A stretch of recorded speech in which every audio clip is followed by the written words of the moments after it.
आज हम बात करेंगे भारतीय संविधान में दिए गए सिटीजनशिप के बारे में, जो हमको कॉन्स्टिट्यूशनल प्रोविजन जो इसमें दिया हुआ है। आर्टिकल 5 से लेकर के आर्टिकल 11 तक का जो कॉन्स्टिट्यूशन प्रोविजन दिया हुआ है उसके बारे में जानना। सबसे पहले आपको ये समझना है कि भारत में जो सिटीजनशिप होता है, ठीक ना, वो सिर्फ यूनियन लिस्ट में आता है। अब देख, और ये जो सिटीजनशिप है, अगर आप भारत का सिटीजनशिप लेते हैं तो यानी कि आप भारत में सिटीजनशिप लेने के बाद या आप भारत के सिटीजन हैं तो आप भारत के किसी भी स्टेट में आप रह सकते हैं, स्वतंत्र रूप से घूम सकते हैं, फिर सकते हैं। ये आर्टिकल 19 हमको क्या देता है, हमको फंडामेंटल राइट ये हमारा, ठीक। यानी कि भारत में सिंगल सिटीजनशिप, यानी कि आप एक भारत सरकार से आप आवेदन दीजिएगा, उसके बाद भारत सरकार आप अप्रूव कर देगी सिटीजन के लिए, तो आप फिर किसी स्टेट के सिटीजनशिप की जरूरत आपको नहीं।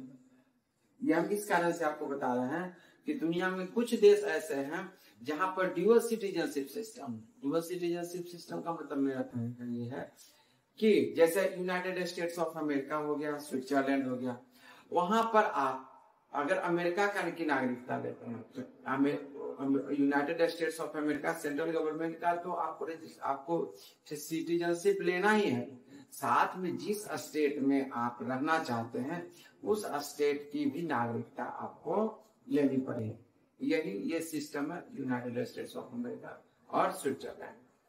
और दूसरी चीज है कि भारत का सिटीजनशिप का सिस्टम है कि अगर आप किसी दूसरे देश में अपना सिटीजन नागरिकता आप ले लिए, यानी किसी दूसरे देश के आप नागरिक हो गए, तो स्वतः ही भारत की नागरिकता खत्म माने जाते हैं। या आप अगर किसी दूसरे देश के हैं और आप भारत की नागरिकता के लिए आवेदन किए हैं और आपको भारत की नागरिकता मिल गई है, तो आप स्वतः ही ये माना जाएगा कि उस देश की नागरिकता आपकी खत्म हो गई। दो देश की नागरिकता आप एक साथ नहीं ले सकते हैं। ये कुछ सिस्टम है जो प्रोविजनल सिस्टम, ठीक। विशेष सिटीजनशिप के बारे में हम अलग से बनाया गया सिटीजनशिप एक्ट 1955, लेकिन आज हम बात करेंगे उस कॉन्स्टिट्यूशनल प्रोविजन का जो कॉन्स्टिट्यूशन में जो प्रोविजन सिटीजनशिप के बारे में है। इसके पहले हम आपको आर्टिकल 1 से 4 तक, ठीक ना, इंडिया और उसके टेरिटरीज के बारे में, ठीक ना, किस तरह से किसी टेरिटरीज को एमलगेमेट कम किया जा सकता है, किस तरह से क्या उसका सिस्टम जो बता रहे हैं। अगर कोई इस वीडियो को नहीं देखे हैं तो आप जाकर पीछे वाले वीडियो में आप देख सकते हैं। चलिए, तो आज हम शुरू करते हैं।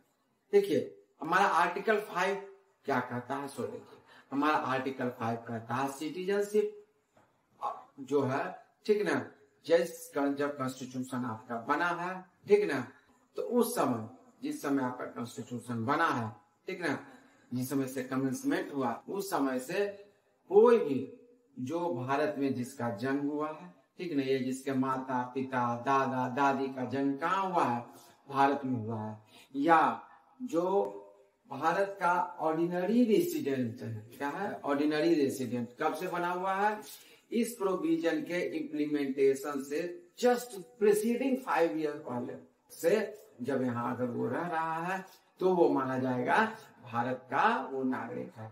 ये आर्टिकल 5 में दिया हुआ है।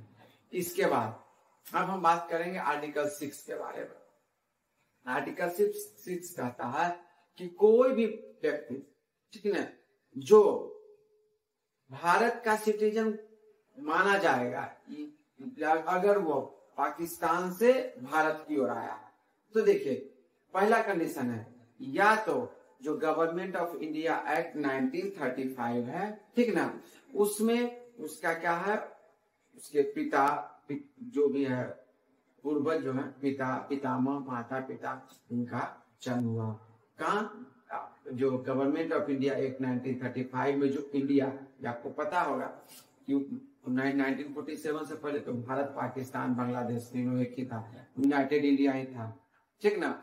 उसके पहले तो अफगानिस्तान भी भारत का ही अंग हुआ करता था।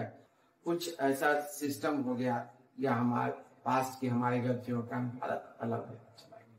मतलब हमारे पूर्वजों की कुछ गलतियों के कारण है। तो देखिए, या तो गवर्नमेंट ऑफ इंडिया एक्ट 1935 में, ठीक ना, उसका क्या है, ठीक ना, प्रोविजन दिया हुआ है कि उसके माता पिता या वो या उसके दादा परदादा का भारत में कहीं जन्म हुआ। उसका सेकेंड है, यदि उसका जन्म वो जो है फर्स्ट डे ऑफ जुलाई 1948 से पहले जो है वहां से कहाँ गया, भारत में आ गया, यानी विभाजन के बाद जो भारत है तो भारत के क्षेत्र में आ गया। तो या वह माना जाता है कि यदि वो जुलाई के 19 डे के बाद, ठीक ना, वह जो है रजिस्टर्ड सिटीजनशिप के लिए रजिस्ट्रेशन के लिए अप्लाई किया है अप्रूव्ड अथॉरिटी के पास, और वो अप्रूव्ड अथॉरिटी उसको राइट दे देती है, सिटीजनशिप का दे देती है सर्टिफिकेट, तब वो भारत का नागरिक माना जाएगा। लेकिन याद रखिएगा, ये 19 जुलाई 1948 के कम से कम 6 महीना पहले से वो यहाँ रह चुका हो। कोई दिक्कत, कोई समस्या, ठीक ना। अब चलते हैं हम लोग आर्टिकल 7 के बारे में। आर्टिकल 7 यह कहता है कि कोई भी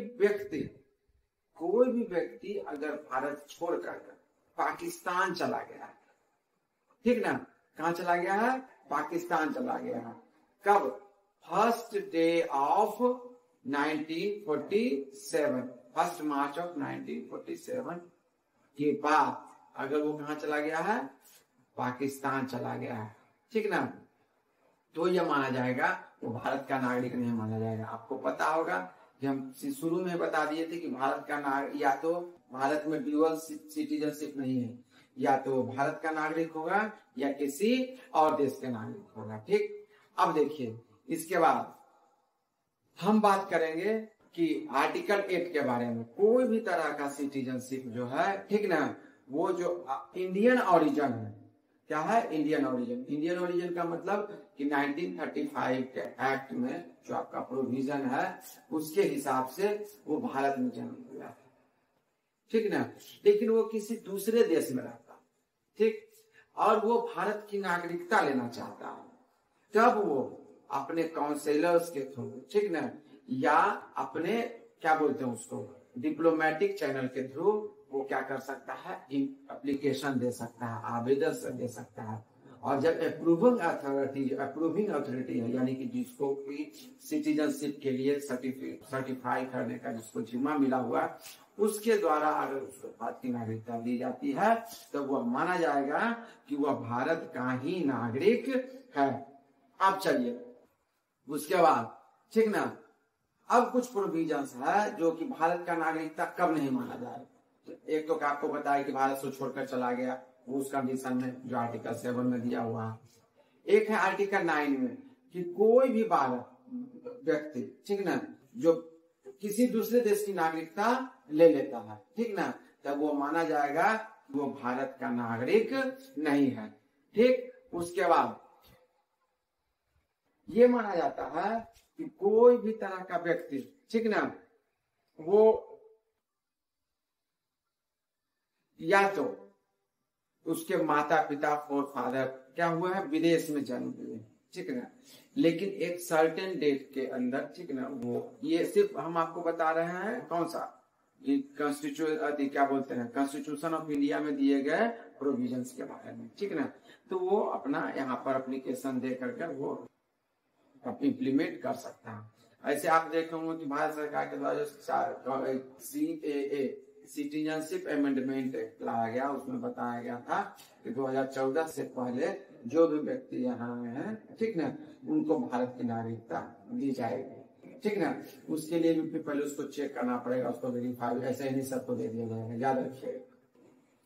और ये भी पता होना चाहिए कि उसमें से 90% जो हमारे जो पाकिस्तान और बांग्लादेश से जो आए हैं, जिनको प्रताड़ित कर कर भेजा गया है, भाग कर वहाँ है, छुप कर यहाँ है, उसमें से 90% व्यक्ति या तो हमारे दलित समुदाय से हैं या हमारे ओबीसी समुदाय से हैं, जो आर्थिक रूप से, शैक्षणिक रूप से और राजनीतिक रूप से पिछड़े थे।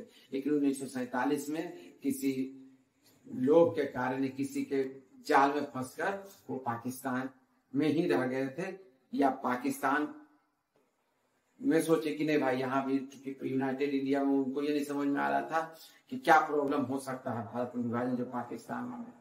बाद में जब वहां आए तो हमारी जो सरकार है, वर्तमान की सरकार है, वो उनकी नागरिकता देने के लिए सिटीजनशिप अमेंडमेंट एक्ट लाई। अब देखिए, तो जो भी व्यक्ति भारत का नागरिक है वो यहाँ पर मिलने वाला जो भी कॉन्स्टिट्यूशनल प्रिविलेजेस है, राइट्स हैं, सबका वो बेनिफिट उठाएगा। आपको बताता हूँ, अगर आप किसी भी तरह के संवैधानिक पोस्ट पर जाना चाहते हैं, जैसे अगर आप हम भारत में संसद के लिए या फिर विधानमंडल के लिए आप अगर चुनाव लड़ना चाहते हैं, या आप राष्ट्रपति के लिए चुनाव लड़ना चाहते हैं, या आप प्रधानमंत्री बनना चाहते हैं, या गवर्नर बनना चाहते हैं, या चीफ जस्टिस ऑफ इंडिया बनना चाहते हैं, है कि नहीं, ये सब जितने भी है, ठीक नहीं, ये सारे सिस्टम आप तभी इसको आप इंजॉय कर सकते हैं, तभी आप यहाँ के एलिजिबल हो सकते हैं जब आप क्या होना चाहिए, भारत के नागरिक होना चाहिए। ठीक, भारत के आप सिटीजन हो, तभी आप यहाँ ये सब जो बेनिफिट्स हैं और बहुत सारा फंडामेंटल राइट्स जो मिला हुआ है वो वही अवेल कर सकता है। जो एक चीज और बता देता है, अब भारत और बांग्लादेश, पाकिस्तान और बांग्लादेश के नागरिकों को, ठीक ना, याद रखिएगा, कुछ जो आर्टिकल है, आर्टिकल 22, हालांकि वहां जब जाएंगे तो फिर उसको विस्तार से फंडामेंटल राइट के हर एक सेक्शंस को हम डिफाइन करेंगे, ठीक ना, उसमें होने वाले कुछ हमें इम्पोर्टेंट केस लॉ के बारे में भी आपको बताएंगे, जो यूनियन पब्लिक सर्विस कमीशन में या अलग अलग स्टेट पीसीएस में केस लॉ से संबंधित भी क्वेश्चन पूछता है। कुछ केस लॉ के बारे में भी हम आपको बताएंगे ताकि आप उसकी रेफरेंस देने में आसानी हो और उसको समझने में भी आसानी। ठीक, अभी इसके अलावा पार्लियामेंट, आप समझिए, कोई भी तरह का जो सिटीजनशिप से संबंधित जो कानून है, उससे विषय से संबंधित जो कानून है, वो पावर किसके पास है, पार्लियामेंट के पास है, वो कानून बनाने का, ठीक ना। अब उस कानून से संबंधित उसके विशेषाधिकार को किसी भी स्थिति में कम नहीं किया जा सकता है। ठीक, क्यों नहीं किया जा सकता है, क्योंकि भारत जो है वो है क्या, यूनियन ऑफ स्टेट्स है, और ये सिटीजनशिप जो है वो या एक्सटर्नल अफेयर्स जो है वो किसके अंडर में होता है, वो यूनियन लिस्ट में आता है। और यूनियन लिस्ट के बारे में क्या प्रोविजन है, यूनियन लिस्ट के बारे में प्रोविजन है, फिर आर्टिकल 245 से लेकर के आगे जब 255 के बीच जब हम डील करेंगे तब वहां ये सब सारा कुछ क्लियर होगा, ठीक ना। तो वहां पर क्या बताया गया है, ठीक ना, कि वो ये जो यूनियन लिस्ट में है वो से संबंधित कानून बनाने का अधिकार सिर्फ सेंट्रल गवर्नमेंट का है, और स्टेट गवर्नमेंट उसमें किसी भी तरह का हस्तक्षेप नहीं कर सकती है। और उससे संबंधित अगर कोई कानून बनाती भी है तो वो तो वाइड ही माना जाएगा, व्यर्थ माना जाएगा, वो उसको सही नहीं माना जाएगा। ये हमारा कॉन्स्टिट्यूशनल प्रोविजंस कुछ है जो हमारे संविधान में दिया हुआ है। बाकी आपको बता ही दिए हैं कि भारत की नागरिकता और यूनाइटेड स्टेट्स की नागरिकता का क्या सिस्टम है। ठीक, प्रीवियस क्लास में हम आपको ये भी बताए थे कि यूनाइटेड स्टेट्स ऑफ अमेरिका का यूनिफिकेशन और भारत के यूनिफिकेशन में क्या डिफरेंस है, याद रखिएगा, ठीक ना। अगर किसी क्वेश्चन हो आप पीछे वाले वीडियो देखिए, और अगर कोई क्वेश्चन हो तो क्वेश्चन आप जरूर एराइज कीजिए, जरूर पूछिए, आपको उसका जवाब मिलेगा। धन्यवाद, थैंक यू, जय हिंद, जय भारत।